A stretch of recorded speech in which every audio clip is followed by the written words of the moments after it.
So the question has come up, how did my husband Mark die? For a full explanation or a guess of our life, you can go to widowhood.realtalkwithtina.org. And under the View podcast, the first podcast is a conversation with my girlfriend Jerry that gives you some insight to our relationship in our life. But for the question of how Mark died on March 11th, 2017, we were in Delaware for a lover's weekend. Mark was working in Virginia and I was still residing in Pennsylvania, and we met to get together for the weekend. Some time had passed since we saw each other, and we were having a great time. And I just want to say, sometimes you're with your spouse and you kind of nitpick over little different things and argue over things that are irrelevant. We got lost, we got misdirected, not an argument. Mark loved steak.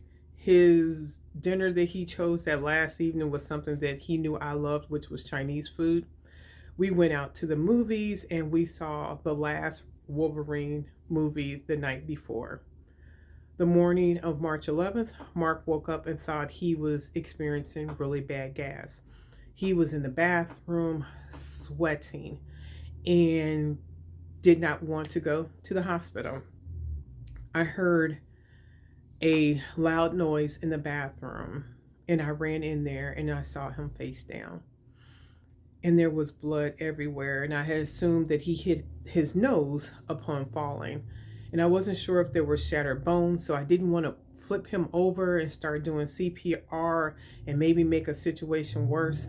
I called down to the hotel front desk. Immediately, there were people there. They took him to the hospital, and come to find out that the hospital that they took him to was very high in the list of cardiology supporting that type of care. I remember coming into the waiting room and the doctor saying that he needed to speak to me in a room, and I was thinking, that's not good. They don't ask you to come into a room, and I actually thought that he had died already, and they were about to tell me that. But the doctor said that your husband had a massive heart attack, and like 60% of his heart was no longer working, and we needed to see if we could make it through the night. And I asked him if I should tell our children, and he said, yes, you need to tell them immediately. And through tears and crying and just so much emotion, trying to understand the words they were telling me, I reached out to our children, our family, and friends and let them know where I was and what was going on.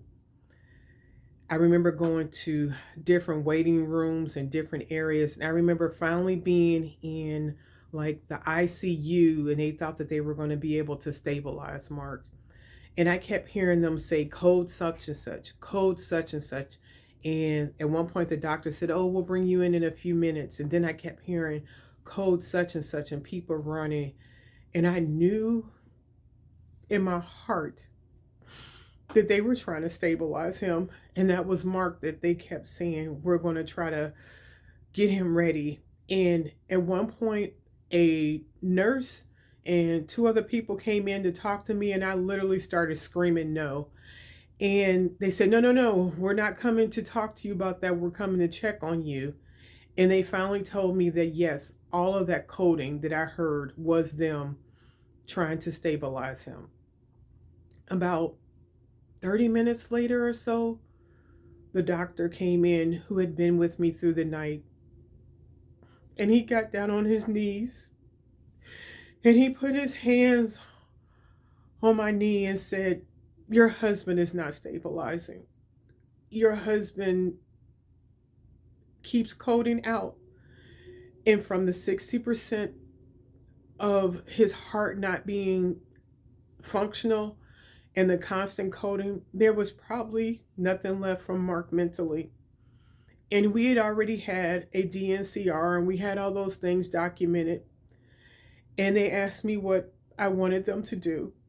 And I think I was on the phone with Catherine or Alexander just as the doctor was coming in and telling them, and they could hear what was saying. And I remember them saying, Daddy wouldn't want to be alive like that. no matter how much I wanted him to not be in that situation. And before the doctor could go in and say no more, Mark had passed. And I wanted to see him immediately. And they said I had to wait a moment. And in that waiting room, waiting to go see his body was so hard. And when I went into that waiting room, I lost my mind. I was screaming, unconsolable.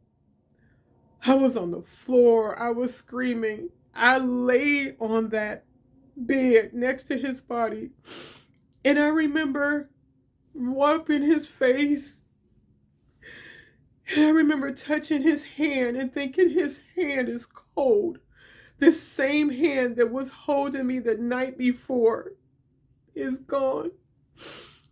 And I knew my husband was no longer in this world. And I am so grateful for the medical people to leave me in there.